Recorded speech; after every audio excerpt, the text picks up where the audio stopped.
Namaste, Om Sai Ram to all the Sai devotees. Today I am going to narrate the chapter number 48 of Holy Book Shri Sai Satcharitra, the wonderful life and teachings of Sai Baba. The stories which are covered in this chapter are Warding of Devotees' Calamities, Story of Shevade Saptanekar. With Baba's grace, I am going to start chapter number 48.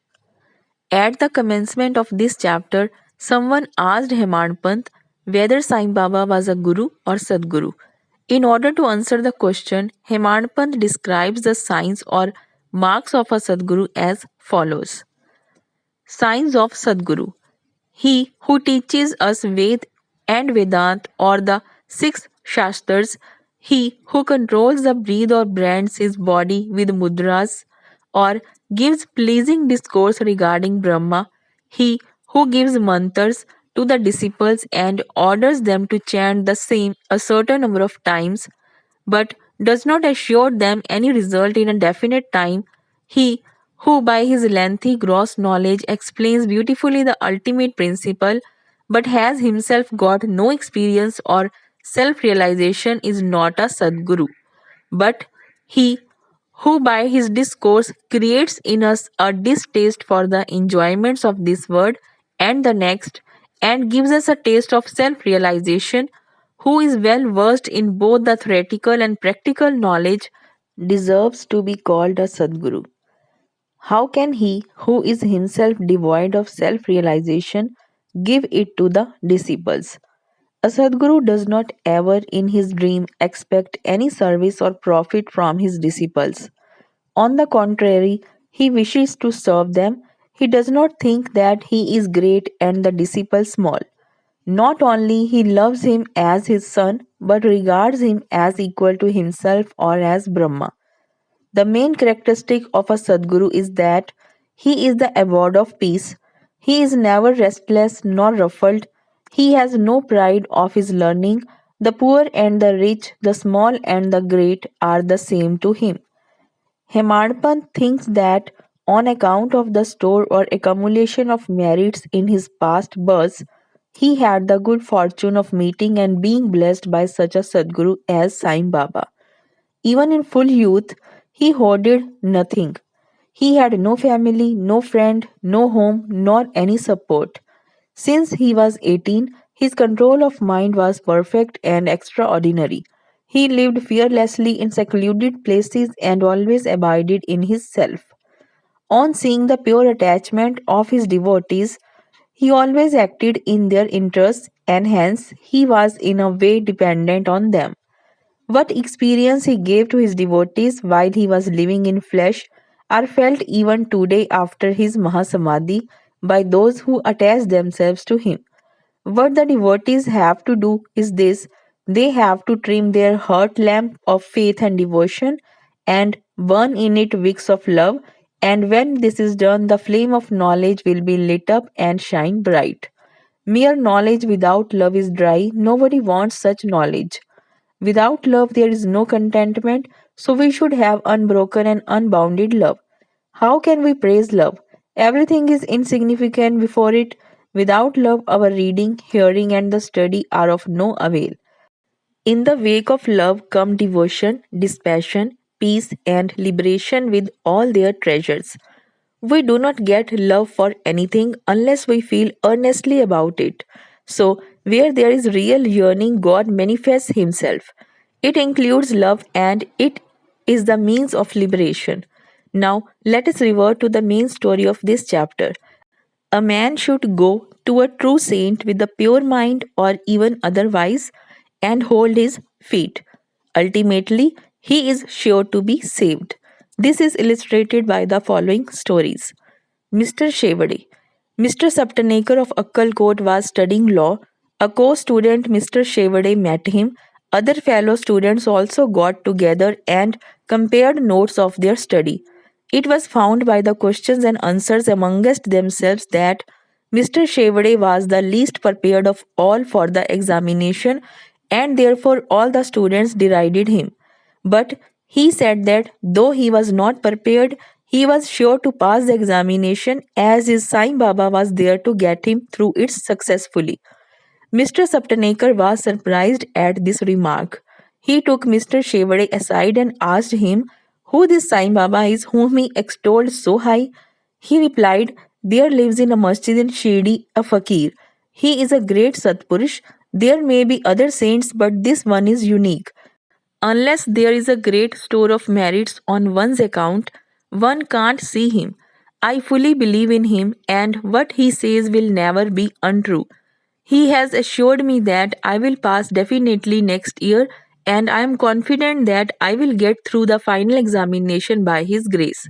Mr. Saptanekar laughed at his friend's confidence and jeered at him and Baba. Later, when Shevade passed his exams successfully, it made Saptanekar quite surprised. Saptanekars. Mr. Saptanekar passed his examination, settled at Akkalkot, and practiced as a pleader there. 10 years after this, that is in 1913, he lost his only son on account of a throat disease. This broke his heart. He sought relief by making a pilgrimage to Pandharpur, Gangapur, and other holy places. He got no peace of mind. Then he read Vedant, which also did not help him. In the meanwhile, he remembered Mr. Shevade's remarks and his faith in Baba, and he thought that he too should go to Shirdi and see Baba.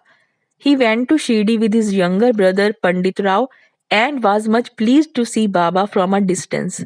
When he went near and prostrated himself and placed a coconut before Baba with feeling of devotion, the latter at once cried out, get away!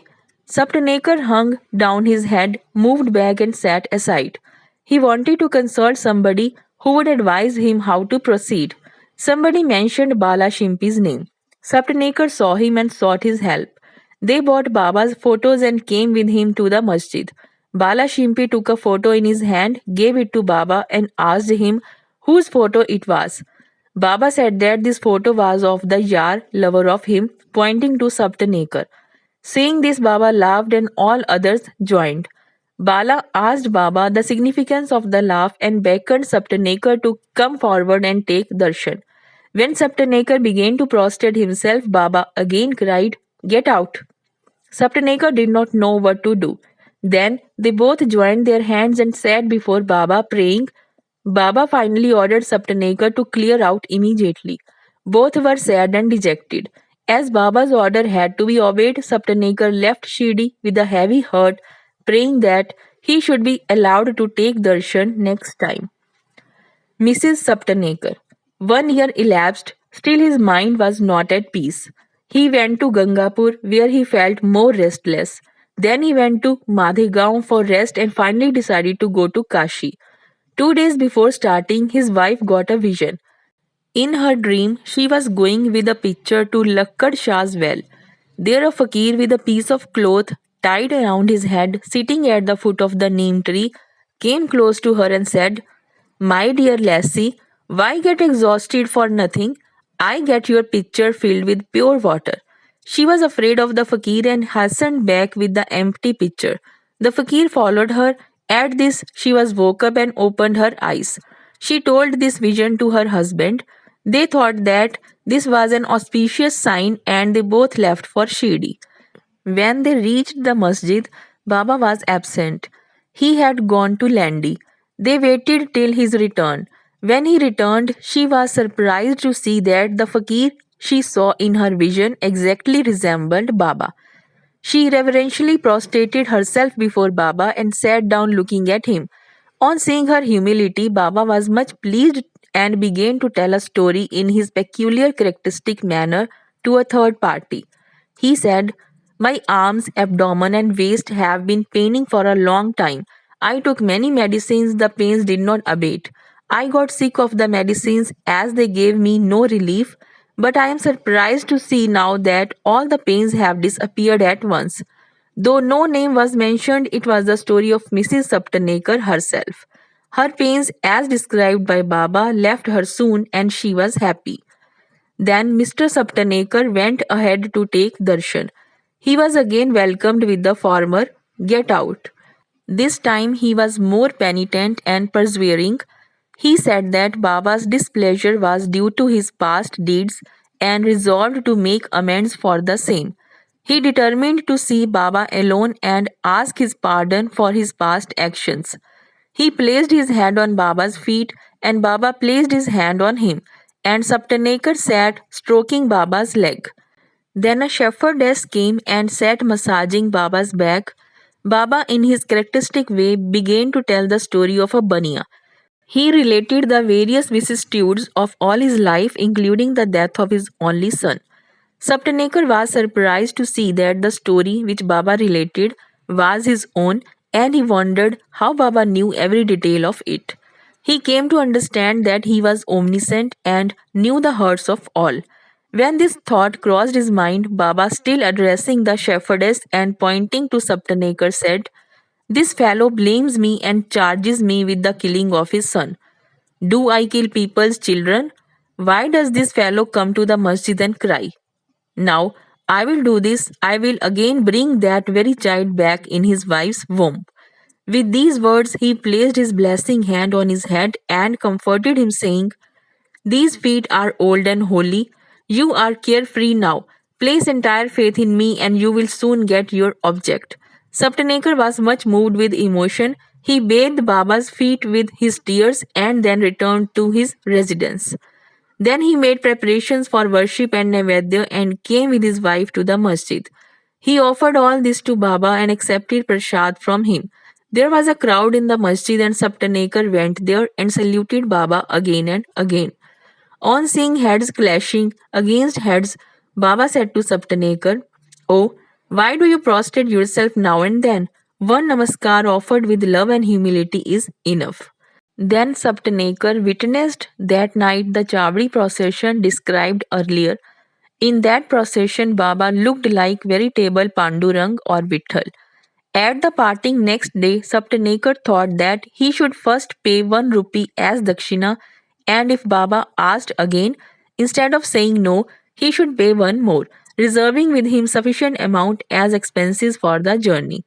When he went to the masjid and offered 1 rupee, Baba asked for another as per his intention, and when it was paid, Baba blessed him, saying, "Take the coconut, put it in your wife's oti or upper fold of her sari, and go away without the least anxiety."